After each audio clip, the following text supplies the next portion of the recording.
किसी बगुरु आसानी लगा के रहिया जो होते ही हो। कब से हमारे पिंकी दीदी कर रही हैं। पिंकी दीदी इधर आ जाएंगे थोड़ा सा। पिंकी दीदी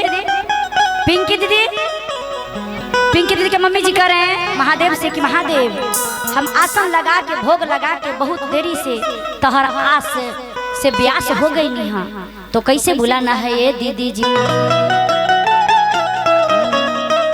किसी बगुरु आसानी लगा के रहिया जो हत ही हो ना। किसी बगुरु बसहा चढ़ाला तो हूँ कहाँ गैलहू ना। किसी बगुरु आसानी लगा के बतिया चोहत ही हो ना। बगुरु आसानी लगा के बतिया चोहत ही हो ना। बगुरु आसानी लगा के रहिया चोहत हलियो ना। बगुरु आसानी लगा के बतिया चोहत रहली ना। बगुरु बसहा चढ़ला तो हूँ कहाँ गइल हो ना। बगुरु बसहा चढ़ला तो हूँ कहाँ गइल हो ना। बगुरु बसहा चढ़ला तो हूँ कहाँ गइल हो ना। बगुरु बसहा चढ़ला तो हूँ कहाँ गइल हो ना। हर हर महादेव।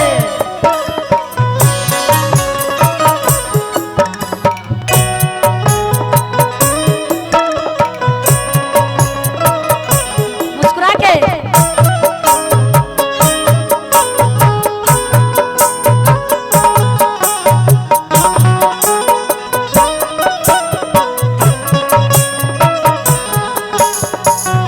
क्या बात है।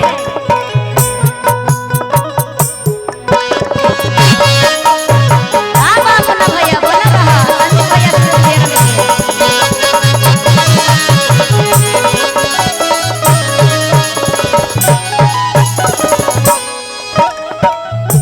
महादेव कह रहे हैं अपना शिष्य के कैसे शिष्या आसानी लगा के तो हूँ आंगन रखी ना।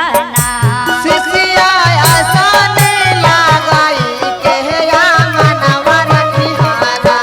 शिष्या आसानी लगा के तो हूँ आंगन रखी ना। शिष्या आसानी लगा के तो आंगनवा रखिहाना। शिष्या डमरू बजैते तो हर आंगन अइबो ना। शिष्या डमरू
बेटी गे पनामा खिलाई मनवा मोहले थुनगे बेटी के पनामा खिला के मनवा मोहले थुनगे बेटी गे पनामा खिलाई मनवा मोहले थुनगे हा बेटी बोल रहो पर चढ़ाई लेके चाल गई थुनगे बेटी बोल रहो पर चढ़ाई लेके चाल गई थुनगे जय हो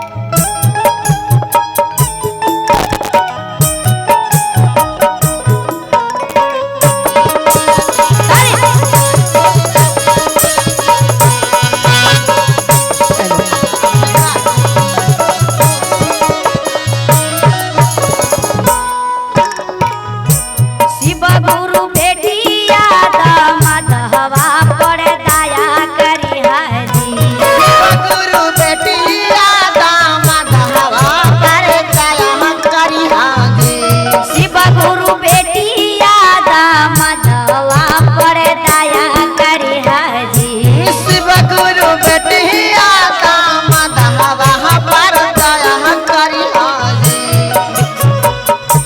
शिव गुरु नतिया नातिनिया पर माया करी हाजी हे भोले बाबा नाती यहाँ नाती यहाँ पर माया करी हाजी शिव गुरु नतिया नातिनिया पर माया करी हाजी शिव गुरु नाती यहाँ नाती यहाँ पर माया करी हाजी जय हो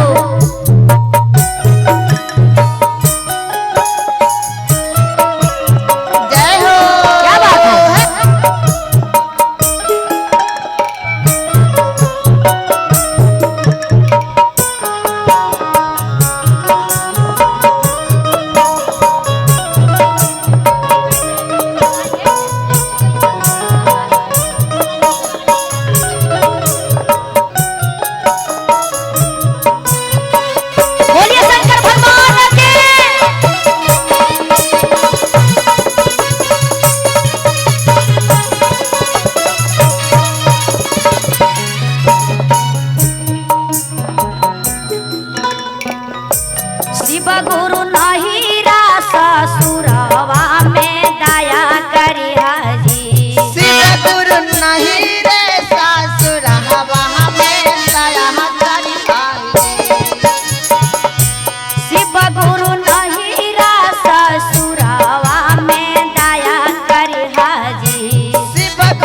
बबुआ गुरु